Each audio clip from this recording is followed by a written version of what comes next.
Milkaa'inni jireenya nama tokkoo qabeenya baay'ee horachuudhaan, aangoo olaanaa qabaachuudhaan yookaan immoo beekamtii guddaa ta'e tokko qabaachuudhaan hin madaalamu. Milkaa'inni dandeettii keenyatti fayyadamuudhaan waan hojjechuu dandeenyu hojjechuudhaan kan madaalamudha. Milkaa'ina jechuun kaayyoo jireenya keetii beekuu, dandeettii keetti fayyadamtee walitti fufiinsaan guddachuudhaan wanta ta'uu dandeessu ta'uu fi sanyii jireenya namoota biroof bu'aa gaarii kennuu facaasuudhaan kan madaalamuu fi kan hiikamudha. Dandeettiin keenya kennaa Waaqayyo nuuf kenne yoo ta'u, waan nuti dandeettii keenyatti fayyadamne dandeettii keenya kanaan hojjennu immoo kennaa nuti isaaf kenninudha. Dandeettiin keenya kun garuu qabeenya guddaa yeroo baay'eetu ittiin fayyadamin hafnudha. Hundi keenya dandeettii dhuma hin qabne ni qabna. Ati kan na dhaggeeffachaa jirtu kun amma kan na dhaggeeffachaa jirtu dandeettii addaa kan nama kan biraarraa adda si godhu ni qabda. Wanti tokko hojjettee kan ati milkeessuu dandeessu ni jira. Kan itti gammachuu gonfattu, kan itti walitti fufiinsaan nuffii malee hojjechuu dandeessu, kan keessa kee dhokatee jiru ta'e tokko ni jira. Garuu haala nama ajaa'ibuun namoota muraasa qofaatu dandeettii isaanii kanatti fayyadama. Maaliif laata? Baay'een keenya wantoota baay'ee hojjechuudhaaf yaalii goona. Garuu wantoota hundumaa hojjechuu hin dandeenyu. Namoonni baay'een kaayyoo jireenya isaanii namoota biroon akka isaaniif murteessan barbaadu. Sababa kanarraan kan ka'es kaayyoo jireenya isaanii irratti xiyyeeffatanii kutannoodhaan hin hojjetan. Ati amala akkanaa qabda taanaan ga'a. Qabxiiwwan armaan gadiitti fayyadamtee of jijjiiruun sirraa eegamaan. Qabxiiwwan kunis dandeettii keetti fayyadamtee bakka ga'uu dandeessu yookaan immoo nama ta'uu barbaaddu sana akka taatuuf kan si gargaarudha.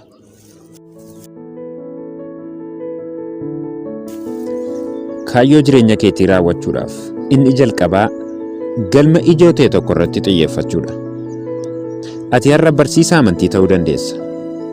Barsiisaa amantii erga taate, barsiisa amantii kana jabaattee hojjettee itti cichitee milkeessuu danda'uu qabda. Akkasumas daldalaa yookaan naggaadee ta'uu dandeessa. Nagada kee kanatti jabaattee birrii barbaaddu argachuudhaaf yookaan gara fuulduraatti jijjiiramtee qabeenya barbaaddu argachuudhaaf ammas itti cichitee hojjechuu danda'uu qabda. Inni kan biraan ammas nama siyaasaas ta'uu dandeessa.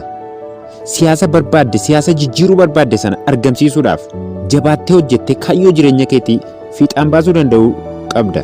Qalbii kee bakka garaagaraatti adda bittinneessitee kaayyoo kee dhugoomsuu hin dandeessu. Ati jireenya kee keessatti kaayyoo kee raawwachuu barbaadda yookaan milkaa'ina olaanaa ta'e tokko gonfachuu barbaadda taanaan qalbii kee bakka garaagaraatti addaan bittinneessitee kaayyoo kee kana dhugoomsuu hin dandeessu. Qalbii kee hundumaa sassaabdee galma kee ijoo irratti xiyyeeffachuu danda'uu qabda. Kanaaf egaa jalqaba kaayyoo kee adda baafattee beekuunis si barbaachisan. Kaayyoo kee erga adda baafattee booda dhugoomsuudhaaf maal gochuu akka qabdu murteeffachuu qabda. Kun baay'ee barbaachisaadha. Ituu aarsaan kaffaliin milkaa'ina gonfachuu hin dandeessu. Waan xiqqoo hojjechuu barbaadda taanaan aarsaa guddaa kaffaluu si barbaachisa. Wanta akka salphaatti gootu waan salphaa siif fidee dhufa. Inni lammatarra jiru walitti fufiinsaan of haaressaa deemuudha. Walitti fufiinsaan ofii kee fooyyessaa tarkaanfachuun dandeettii kee yookaan kennaa kee dagaagsitee milkaa'ina akka gonfattuuf si gargaara. Jireenya kee guyyaa guyyaa keessatti kan kaleessaarra fooyyeensa xiqqoo ta'e argisiisuu danda'uu qabda. Guyyaa guyyaatti beekumsaaf dandeettii kee fooyyessuun gara kaayyoo keetti dhiyaachaa akka deemtuuf baay'ee si gargaara. Inni kan biraan sadaffaarra jiru waan darbe irraanfadhu kan jedhudha.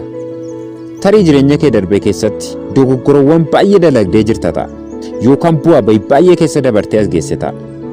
Wantoota jireenya kee darban keessatti si mudatan kanneen irraanfadhuutii fuulduratti tarkaanfadhu malee waa'ee jireenya kee darbee yaaddee boodatti of hin harkisin. Jireenya keenya yeroo darbeef boodatti of harkisna taanaan gara boriitti tarkaanfachuu hin dandeenyu. Namoonni baay'een jireenya isaanii keessatti garuma deeman maratti jireenya isaanii darbee marxifatanii deemu. Sababa kanarraan kan ka'e jireenyi isaanii jijjiiramoo yookaan guddina xiqqoollee agarsiisu. Namichatu waajjira isaa keessatti barreeffama guyyaan kaleessaa eda galgala xumurame kan jedhu fannifatee qaba ture. Barreeffama kana fayyadamuudhaan wanti darbee jira waan ta'eef kan itti aanu irratti xiyyeeffachuu akka qabnu irraa hubanna. Wanti darbeera bakka itti deebi'uun hin danda'amu. Kanaaf waan darbe irraanfadhu jireenya kee borii irratti xiyyeeffadhu. Inni arfaffaarra jiruuf xumuraa jireenya kee garee irratti xiyyeeffadhu kan jedhudha.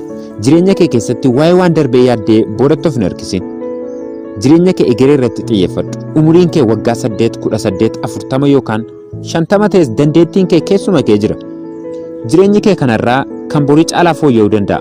Namni fuuldura isaa ilaaluu hin dandeenye boodatti hafa waan ta'eef jireenya keessa borii isa jijjiiramuu danda'u abdachuudhaan gara fuuldura kee ilaaluu amaleeffadhu.